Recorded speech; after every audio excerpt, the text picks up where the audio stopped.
felt very emotional this fight for you, you know, and especially the moment after you regained the belt. How do you feel right now? And you know, did you process everything that happened so far? No, I'm still in the moment. Everything's still on the fly, so I'm taking it as it comes. I just saw you talking to Poatan right now, you know, right here, exchanging some words. Can you talk a little bit about what happened? Showing respect between two warriors from different lands. And yeah, there's always going to be respect, and our stories are always going to be intertwined forever in history. It's one of the greatest storylines in MMA history. And I feel like I said, I don't keep score, I settled it, and now it's settled. We've seen a lot of fighters that have had these kind of rivalries become friends after their careers. Do you think that can ever be a thing with yourself and Poatan? I'm going to go to Brazil. I told you, I'm going to make a shirt for my Brazilian fans, and I'm going to go to Brazil again because I do love Brazil. When I was last there, he knocked me out, and I still went out there and I had a good time. Great barbecue, mwah. And yeah, I think I was in Sao Paulo, if I believe. But yeah, I want to go back to Brazil, and I really want to immerse myself in the culture because Brazil, the people of Brazil, come from Africa. That's the thing. Spaniards as well, but they come. So I see a lot of my culture in Brazilian culture, you know. And I love the fact that he even inspired me to tap back into my ancestry. I've channeled my ancestors for this fight. I went deep.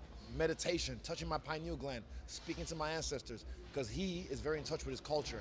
So I have to go deep and get in touch with my culture as well. So I take and learn from my opponents as well, and they should do the same for me. It feels like you were training a lot for that moment, you know, against the cage to be able to counter the attack. Was that the strategy? Nope, that was just on the fly, freestyle. He's a very dangerous fighter, good leg kicks, but yeah, it was just the moment. Nope, I wasn't fighting him. I was calculating. I was cold. I came out there and I was fucking assassinating. I was hunting, so I wasn't emotional at all.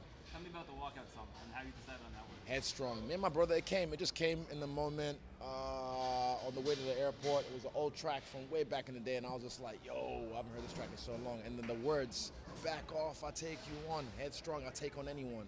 You know, like it spoke to me. And again, the Unleash the Dog Collar was all there. It was all there, and yeah, it just made sense to me.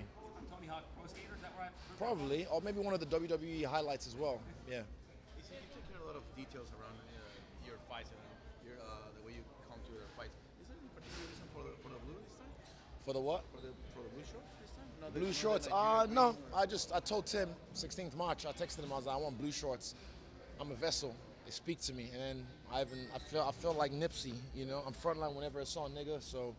It's one of those things that just came to me, yeah. Is this the last you've seen him inside the octagon? I believe so. I think he's going to go up to 205 now and cause problems over there.